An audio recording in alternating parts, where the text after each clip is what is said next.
Assalamualaikum warahmatullahi wabarakatuh. Innal hamdalillah nahmaduhu wa nasta'inuhu wa nastaghfiruhu wa nastahdihi wa natubu ilaihi wa na'udzu billahi min sururi anfusina wa sayyiati a'malina. May yahdihillahu fala mudhillalah wa may yudlil fa ulaika humul khasirun. Asyhadu an la ilaha illallah wahdahu la syarikalah wa asyhadu anna Muhammadan abduhu wa rasuluhu la nabiyya wa la rasula ba'dah. Allahumma salli ala sayyidina wa habibina wa syafi'ina wa qudwatina wa qurrati a'yunina Muhammadin wa ala alihi wa ashabihi wa man tabi'ahu bi ihsani ila yaumil qiyamati. Fa ya ayyuhal ikhwah fa ya ibadallah usikum wa iyaya nafsi bi taqwallah haitsu yaqulu azza wa jalla fi kitabihil karim. A'udzu billahi minasyaitonir rajim. Ya ayyuhalladzina amanu taqullaha haqqa tuqatih wa la tamutunna illa wa antum muslimun. Wa qala alladzi khalaqal mauta wal hayata liyabluwakum ayyukum ahsanu amala wa huwal azizul ghafur. Wa qala Rasulullah sallallahu alaihi wasallam ittaqillaha haitsumma kunta wa atbi sayyi'atal hasanata tamhuha wa khaliqin nasa bi khuluqin hasanin. Allahumma la sahla illa ma ja'altahu sahla wa anta taj'alul hazna idza syi'ta sahla. Allahumma inna nas'aluka ridhaka wal jannah wa na'udzubika min sakhatika wan nar. Shadaqallahul adzim wa shadaqa rasuluhul karim. Yang sama-sama kita hormati, kita muliakan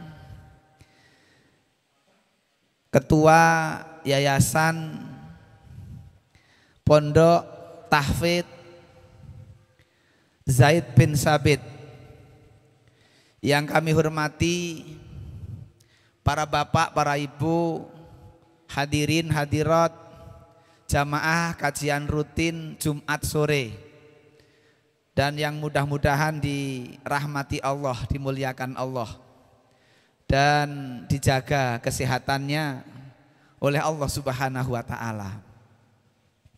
Mari kita awali majelis kajian sore hari ini dengan bersama-sama menghadirkan hati untuk mensyukuri atas nikmat Allah, atas ridho Allah.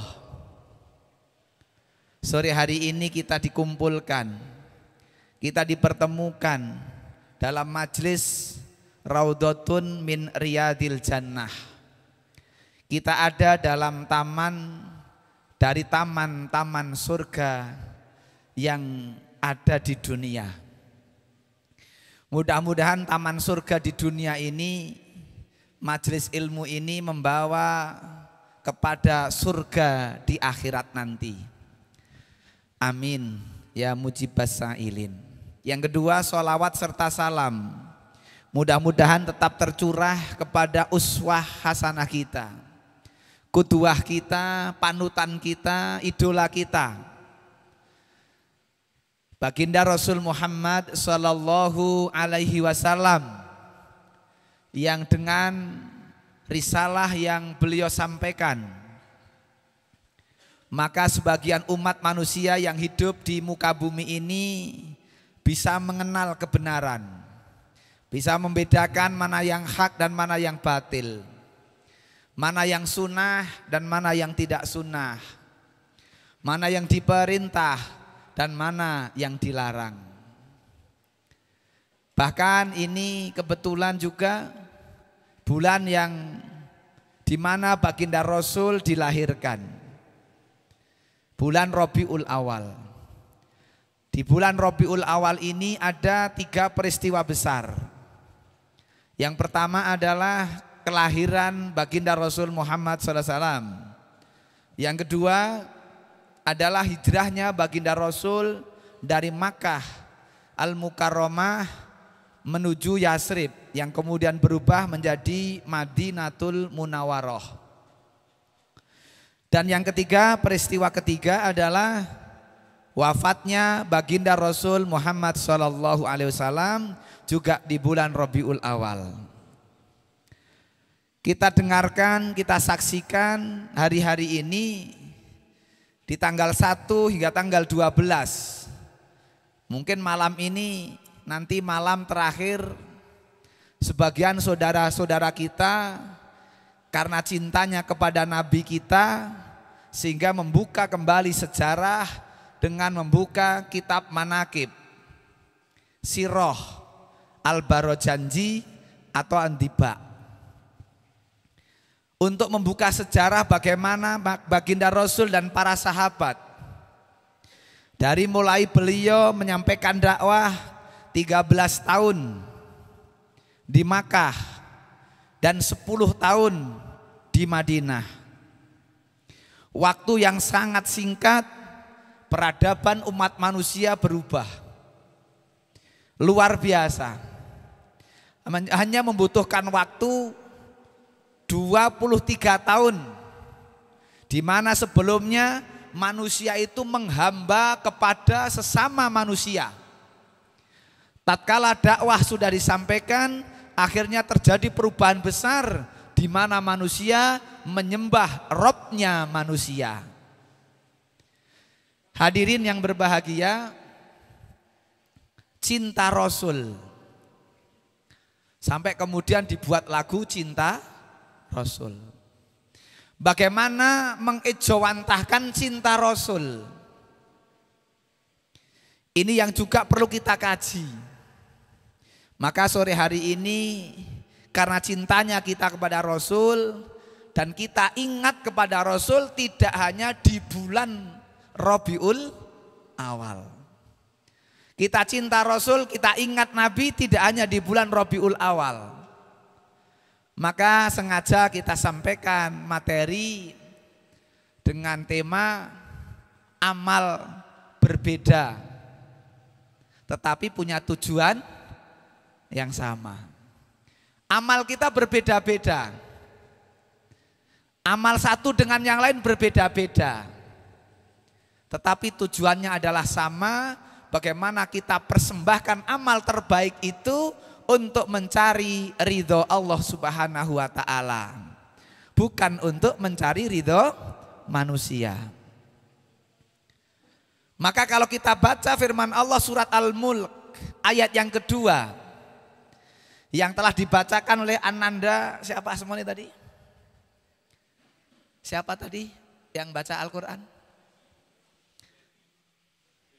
Cevi, Masya Allah bagus bacaannya. Dibaca surat Al-Mulk ayat yang pertama hingga berapa ayat tadi. Kita kemudian salah satunya kita dengarkan tadi adalah surat Al-Mulk ayat yang kedua. Alladzi khalaqal mauta wal hayata. Allah Subhanahu wa ta'ala yang menciptakan mati, wal hayata, dan hidup. Untuk apa Allah menciptakan mati dan hidup? Liyabluwakum. Allah menguji kita semua. Itu semua mati dan hidup itu sebagai ujian, sebagai cobaan. Maka dunia ini sepenuhnya adalah ujian. Dunia ini menjadi mazro'ah, sawah. Kemudian Allah Subhanahu wa ta'ala menerangkan ayyukum ahsanu amala. Siapa yang paling ahsan amalnya? Bukan hanya sekedar hasan. Kalau hasan itu baik. Kalau ahsan ini dalam bahasa Arab namanya ismun tafdil. Apa ismun tafdil? Seperti kata soghir menjadi asghor, kata kabir menjadi akbar. Liyabluwakum ayyukum ahsanu amala. Siapa yang paling ahsan amalnya? Maknanya, ikhwas sekalian, hidup ini ternyata kompetisi. Hidup ini adalah perlombaan. Kalau di dalam Al-Quran disebut fastabikul khairat. Berlomba dalam hal yang baik. Kita diuji untuk beramal-amal yang terbaik. Bukan hanya sekedar amal yang baik, tapi terbaik. Liyabluwakum ayyukum ahsanu amala. Ayat ini kalau kemudian diterangkan, dijelaskan lagi, sebagaimana firman Allah dalam surat An-Nahl ayat yang ke-97, kaitannya dengan amal yang soleh. Man amila solihan min dzakarin au untha wa huwa mu'minun falanuhyannahu hayatan thayyibatan walanadziyannahum ajrahum bi ahsani ma kanu ya'malun. Allah Subhanahu wa taala menginformasikan Bapak Ibu sekalian kepada kita, siapa saja yang beramal soleh, baik dia laki-laki atau perempuan, laki-laki atau perempuan, syaratnya wahwa mukmin, yang penting dia beriman. Beramal soleh laki-laki atau perempuan dan dia mukmin. Allah tidak melihat pekerjaannya, Allah tidak melihat apa amal solehnya. Laki-laki perempuan beramal soleh, tidak dipresani apa organisasinya, tidak dipresani lembaga yayasan, lembaga dakwah, lembaga pendidikannya, tetapi masih dalam rangkaian sebuah amal yang soleh. Allah beri jaminan di dunia dan akhirat. Jaminan di dunia, falanuhyannahu hayatan thayyibah. Itu Allah menggunakan dengan bahasa fa. Lanuhyanahu, tapi diawali dengan fa. Kemudian yang satunya walanadziyannahum. Allah dahului dengan kalimat kata wawu atau huruf wawu. Allah bedakan kenapa kok fa dan wa. Karena fa itu langsung. Kalau wa ada jeda, itu bahasa Arab. Kalau fa Allah akan beri kontan, tidak ada jeda. Tetapi kalau wa Allah berikan nanti, ada jeda dulu. Maka kalau urusan dunia, orang yang beramal soleh dunianya langsung diberi dengan kehidupan yang thayyib. Sebagian ahli tafsir menerangkan thayyib itu surga, thayyib itu qanaah, begitu. Sekalian, ketika Allah berfirman untuk ganjaran, Allah berfirman untuk pahala, Allah menggunakan wa. Walanadziyannahum. Kenapa wa? Karena orang akan mendapatkan ganjaran, tidak akan langsung. Maka urusan ganjaran, urusan pahala tidak langsung diberikan di dunia. Harus mati dulu. Harus ada jeda antara amal mati baru pahala. Maka itulah Allah Subhanahu wa taala berfirman dengan menggunakan wa, tidak fa. Walanadziyannahum ajrohum. Allah akan beri kehidupan, Allah akan beri balasan dengan ganjaran. Bapak Ibu sekalian, kalau ganjaran diberikan di dunia tidak ada tempatnya. Kita kalau mau mengumpulkan ganjaran dan diberikan di dunia, boten wonten panggenanipun. Coba satu keterangan hadis, 2 rakaat sebelum subuh itu lebih baik daripada dunia seisinya. Kalau itu diberikan di dunia, mau diletakkan di mana, Pak? Mau diletakkan di mana, Bu? Taruhlah kalau bukan kemudian dunia seisinya, cukup 1 armada saja. Siapa yang beramal soleh dengan sholat 2 rakaat sebelum subuh akan mendapatkan 1 unit Pajero gitu, ben esok. Angger sholat 2 rakaat sadurunge subuh oleh Pajero amal bingung itu. Arep dideleng ngendi lek parkir. Padahal baru 1 unit armada saja. Rasul bersabda, khairun minad dunya wa ma fiha. Maka pahala diberikan bukan di dunia. Karena di dunia tidak cukup tempatnya. Tetapi kalau besok di akhirat butuh iman. Maka di dalam firman Allah surat Ad-Duha, Allah berfirman, wala saufa yu'tika rabbuka fatardo. Apa artinya? Wala saufa, la itu taukid, pasti, dalam terjemahnya sungguh pasti akan diberi yu'tika. Tetapi saufa, siapa yang tahu makna saufa? Saufa artinya apa? Saufa itu kelak, bukan sekarang. Kelak pasti Allah akan memberimu. Wala saufa yu'tika. Jadi kita akan diberi tapi besok, kelak, enggak sekarang. Walau memang aslinya manusia itu kalau Allah berfirman dalam surat Al-Isra apa ya? Saya lupa ini persisnya ini. Wa kanal insanu ajula. Surat apa? Surat Al-Qur'an.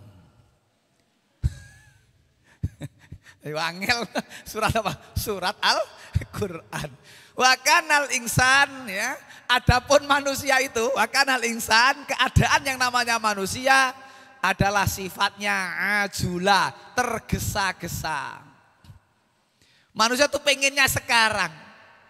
Kalau saya bekerja sekarang, saya harus diberi upah sekarang. Tidak besok. Maka ayat ini kalau dipahami tentang tafsir dan seterusnya kajiannya, maka ada peristiwa yang namanya Abu Dahdah itu. Di mana Abu Dahdah itu punya kebun kurma terbagus di kota Madinah. Abu Dahdah itu. Saat itu ada orang Muslim lahir batin dan ada orang Muslim lahirnya tok, munafik. Di mana 2 orang ini punya kebun yang berdampingan. Ya, orang munafik ini punya kebun kurma di mana sebagian kurmanya sering jatuh ke kebun orang yang Muslim lahir batin ini. Sehingga anak dari orang Muslim yang sejati lahir batin ini sering mengambil kurma itu dimakan. Ketika tahu anaknya mengambil kurma yang bukan miliknya karena itu gigalan. Gigalan itu bahasa Indonesia ini apa? Wangel loh. Ya pokoknya gigalan gitu ya. Akhirnya kemudian dia makan sampai oleh orang munafik itu diminta dikeluarkan walaupun sudah di dalam mulut. Ini kejemnya orang munafik ini. Disuruh keluarkan itu. Dimintai kehalalannya tidak mau.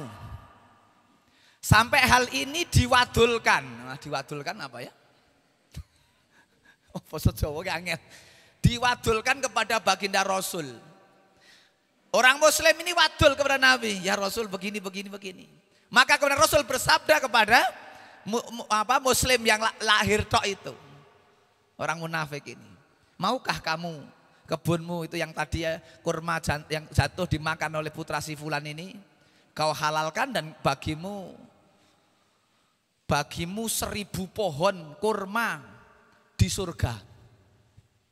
1000 pohon kurma di surga.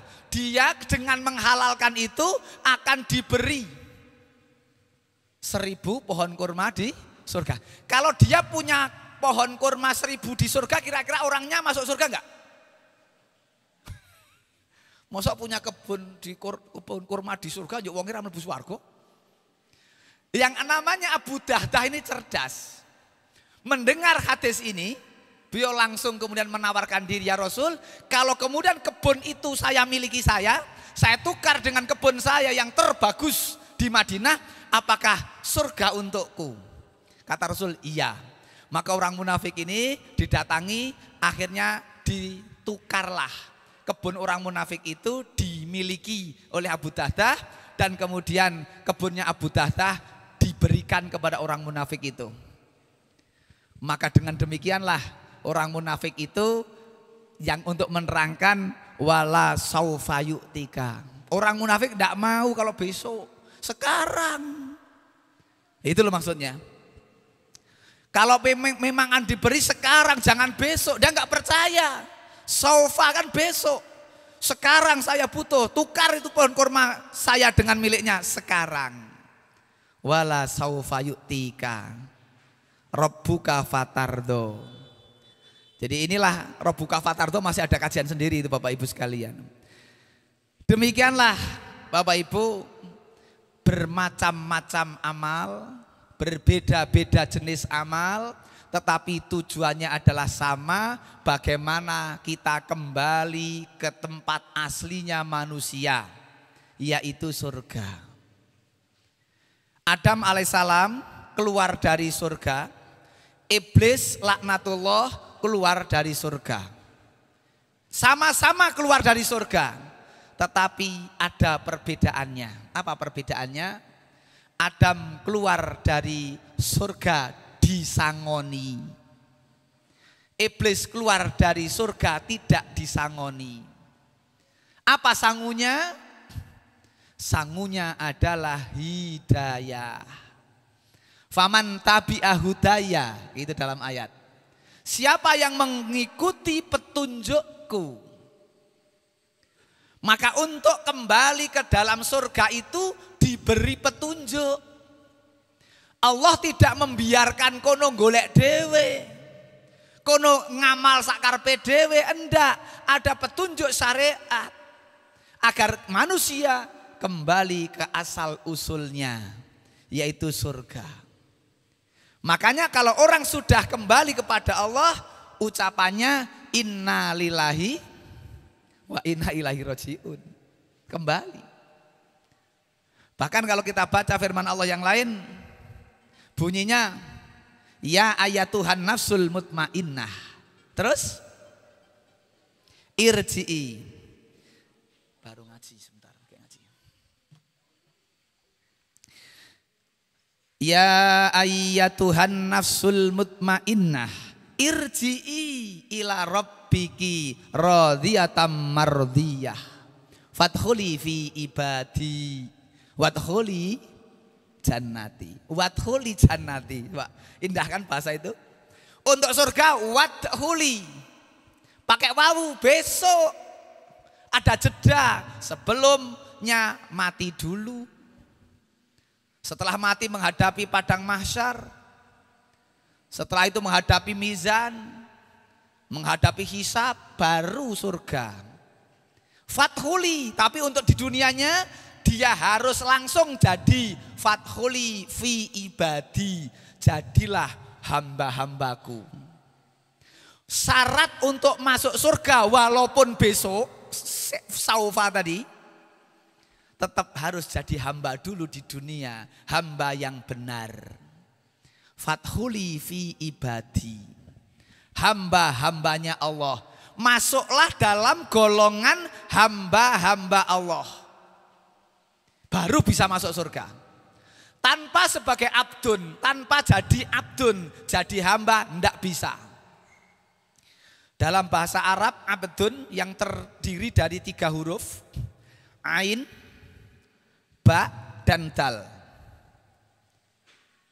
tersusun dari 3 huruf jadi abdun. Orang-orang Arab dulu ketika mendengar kata abdun, mereka langsung masuk ke dalam pikiran, benak pikiran mereka, abdun adalah budak. Abdun adalah budak. Sehingga posisi manusia kepada Tuhannya laksana budak. Tidak ada kata membantah.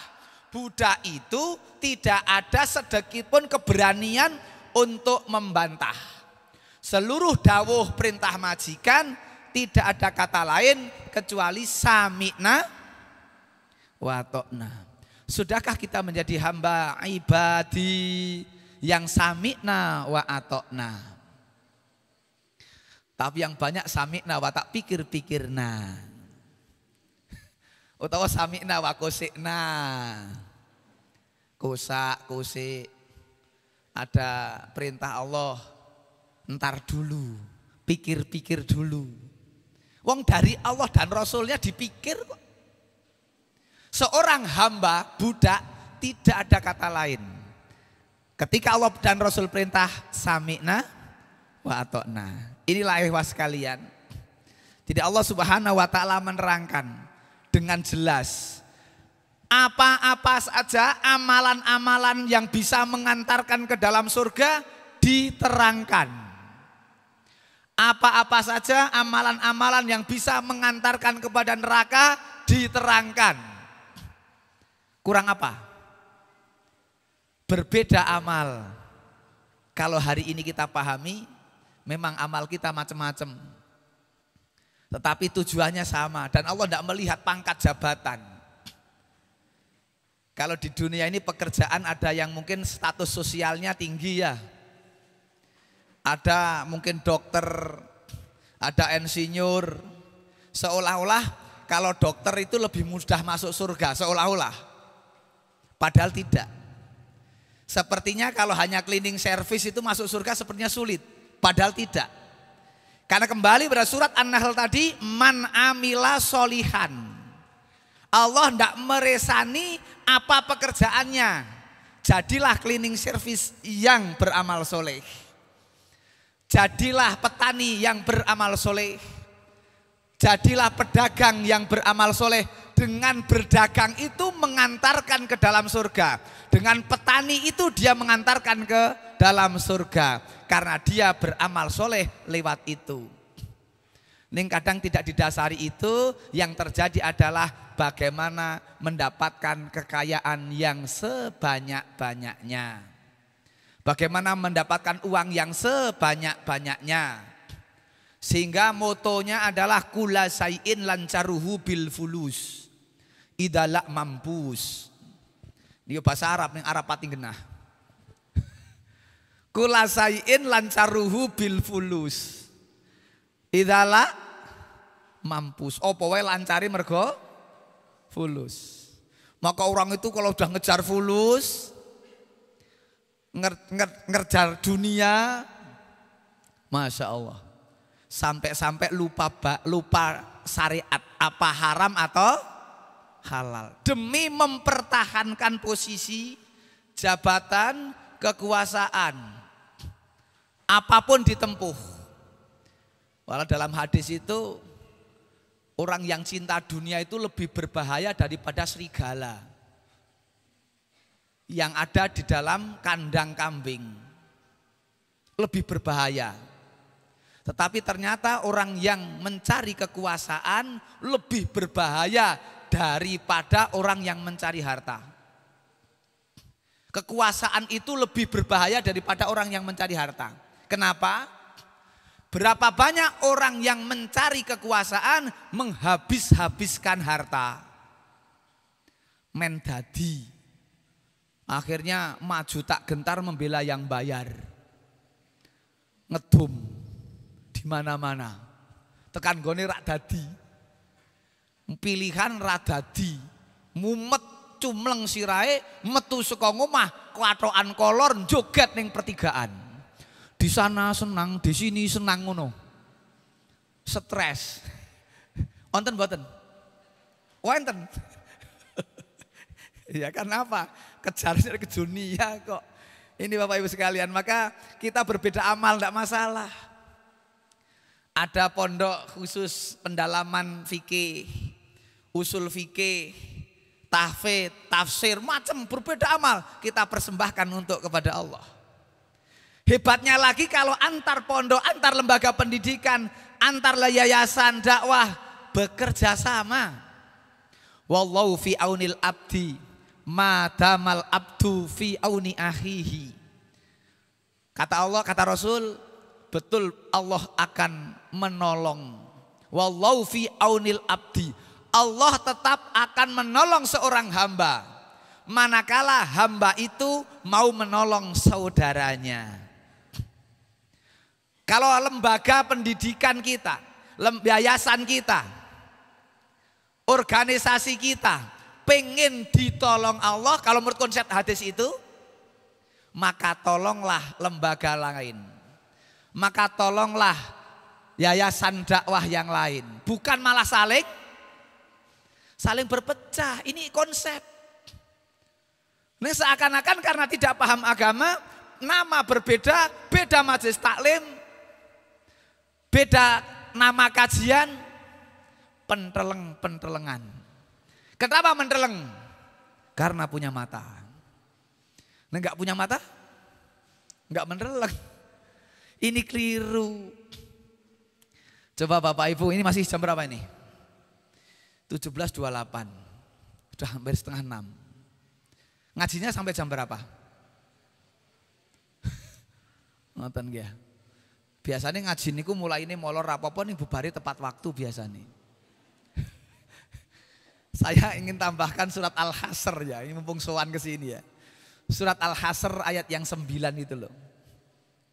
Ini kan luar biasa kalau kita bisa mencontoh bagaimana Nabi mendidik sahabat Ansor dan Muhajirin itu loh. Tolong menolongnya luar biasa. Sampai Allah abadikan dalam ayat wa yu'thiruna ala anfusihim walau kana bihim khossosoh. Ini ternyata ada peristiwa seorang sahabat namanya Tolhah. Tolhah ini menghidangkan makanan di mana baginda Rasul saat itu punya tamu dan Rasul sudah Rasul sudah datang ya rawuh ke istri-istri yang lain, nggak ada yang punya. Kita malam ini ada tamu, adakah yang bisa untuk nyuguh? Ikramud duyuf. Kata istri Rasul, nggak ada, Rasul, nggak ada apa-apa di rumah, sudah nggak ada apa-apa hari itu. Itu Rasulullah. Akhirnya Rasulullah mengumpulkan sahabat-sahabat. Diterangkan, disampaikan, adakah di antara kalian yang punya makanan untuk menyuguh ya? Untuk apa? Menghormat ikramud duyuf, tamu kita dari hijrah dari Makkah. Semua diam. Sampai beberapa kali Rasul mengatakan demikian yang sama. Ada satu sahabat yang ngacung memberanikan diri, saya ya Rasul akan saya suguh, akan saya sambut tamu kita ini ke rumah saya. Sampai di rumah Tolhah ini kemudian tanya istrinya sama tamunya, ada nggak makanan untuk tamunya Rasulullah? Kata istri, tinggal satu porsi untuk anak kita yang sudah lapar. Ada tinggal satu porsi. Wah, ini ketulusannya sahabat saat itu. Satu porsi niku satu piring kira-kira kan gitu ya. Untuk anaknya yang sudah lapar. Apa kata Tolhah kepada istrinya? Kelonilah. Kelonilah itu apa ya? Apa Ustaz? Pokoknya kon ngeloni kemengasek turu lah. Itu anak kita mbok keloni sampai turu. Akhirnya dikeloni sama istrinya, mak tidur. Setelah itu kemudian setelah tidur hidangan yang untuk anak yang lapar yang sudah tidur diberikan kepada tamu. Wa yu'thiruna ala anfusihim, mereka ithar, mendahulukan saudaranya, walau kana bihim khossosoh, walau diri mereka membutuhkan. Diberikan kepada tamu, ini hidangan kau makan. Kata tamu, ndak mau makan saya kalau tidak kau temani. Tambah bingung tuh Ki. Sebagai sohibul bait bingung menggarek sak piring ngajak kon ngancani barang ayo bingung ning omah ndoro ora ono gitu loh. Saya tidak mau makan kalau tidak kau temani. Tolhah mengatakan, Saya tidak bisa menemani Anda. Silahkan Anda makan, saya harus menemani istri saya makan. Istri saya itu kalau nggak tak temani makan, nggak mau makan gitu kalau bahasanya Temanggung ya. Kira-kira begitu. Saya harus menemani istri dalam untuk makan. Padahal di dalam nggak ada apa-apa. Silahkan kau makan. Akhirnya dia makan dengan lahap. Nek bahasane Temanggung yo semego. Bahasane sing luwih semego dokoh. Lap-lep ngono. Insyaallah ketika itu Bapak Ibu sekalian, ketika itu kemudian Tolha di dalam dengan istrinya etok-etok makan. Mungkin ya rada kaya perang cendok karo piring klutrak-klutik, mung ora ono sing dimam kuwi. Mungkin nganggo antok ngono barang ya dan sebagainya. Ya Allah ya Rob, ini sahabat. Seolah-olah dia sedang makan dengan lahap, padahal nggak ada yang lain. Allah abadikan peristiwa ini dengan turunnya surat Al-Hasyr ayat 9 itu. Wa yu'thiruna ala anfusihim walau kana bihim khassasah. Ini ada di tengah-tengah ayat. Saling bantu biantu, saling tolong menolong dan tulus. Tulus, kata tulus ada di dalam awal ayat. Tidak ada tendensi, tidak ada tujuan lain kecuali dalam rangka tadi surganya Allah. Maka orang-orang dulu itu yang punya harta-hartanya untuk mencari surga. Yang punya kekuatan fisiknya untuk mencari surga. Salah satu contoh yang punya kekuatan fisik namanya siapa yang baru tahun ke-7 masuk Islam itu? Khalid bin Walid. Khalid bin Walid itu 1 tahun sebelum Fathul Makkah baru masuk Islam. 3 tahun sebelum ya Rasulullah sedo. Itu Khalid bin Walid. Fisiknya luar biasa untuk apa? Membela Islam dan kaum muslimin. Sampai ketika beliau berbaring di atas ranjang mengeluh kepada Allah. Ya Allah, saya sudah perang di mana-mana, berkali-kali saya perang. Kalau kemudian dari ujung kaki sampai ujung kepala ini, setiap beberapa jari jemari pasti ada luka 3 kata Khalid. Luka pedang, luka tombak, dan luka panah. Tetapi hendak aku meninggal dunia, saya tidak meninggal di tengah-tengah medan perang. Itu Khalid gelo sekali kok tidak mati di peperangan. Tapi dapat surganya Allah. Karena niat jihad, niat syahidnya terus ada dalam dada. Sampai Khalid bin Walid ditimbali Allah Subhanahu wa ta'ala. Ini Bapak Ibu, kita rindu dengan Khalid bin Walid tahun-tahun akhir zaman ini. Kita rindu dengan Abdurrahman bin Auf di akhir zaman ini. Munculnya Abdurrahman bin Auf, Utsman bin Affan, Amr bin As, para tokoh-tokoh awal-awal yang memulai sehingga Islam menjadi pemimpin di dunia.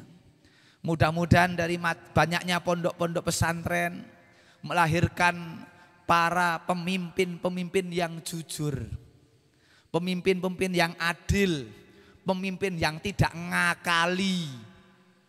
Karena sekarang banyak model-model yang ngakali berdasarkan dalil mumpung, ing ngarsa mumpung kuwasa, ing madya numpuk bondo lan arta, tutwuriha padha jegali.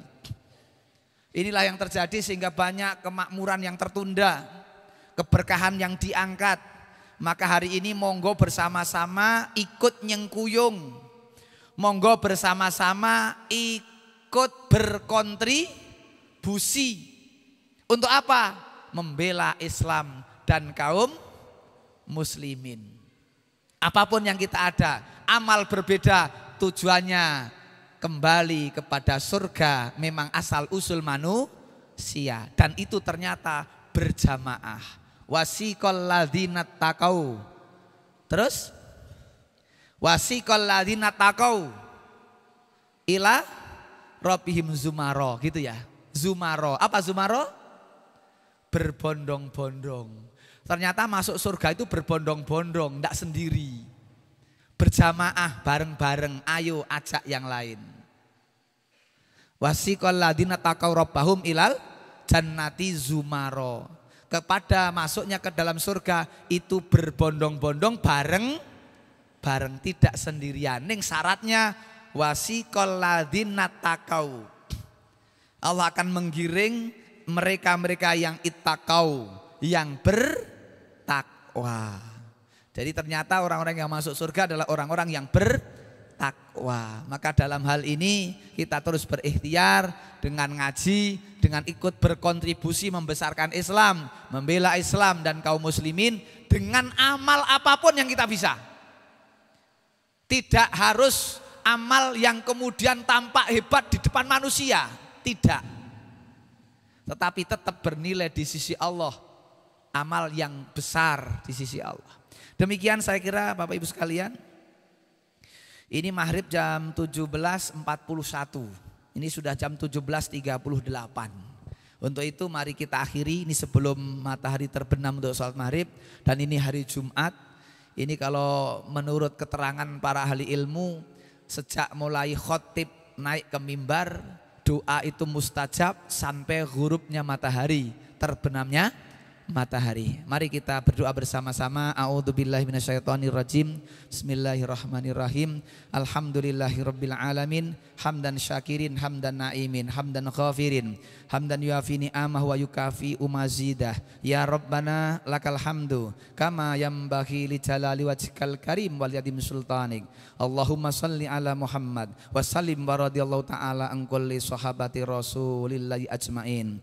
La ilaha illa anta subhanaka inni kuntu minadh dhalimin. La ilaha illa anta subhanaka inni kuntu minadh dhalimin. Rabbana dhalamna anfusana wa illam taghfir lana wa tarhamna lanakunanna minal khasirin. Rabbana la tuzigh qulubana ba'da idh hadaitana wa hab lana min ladunka rahmah innaka antal wahhab. Allahumma la sahla illa ma ja'altahu sahla wa anta taj'alul hazna idza syi'ta sahla.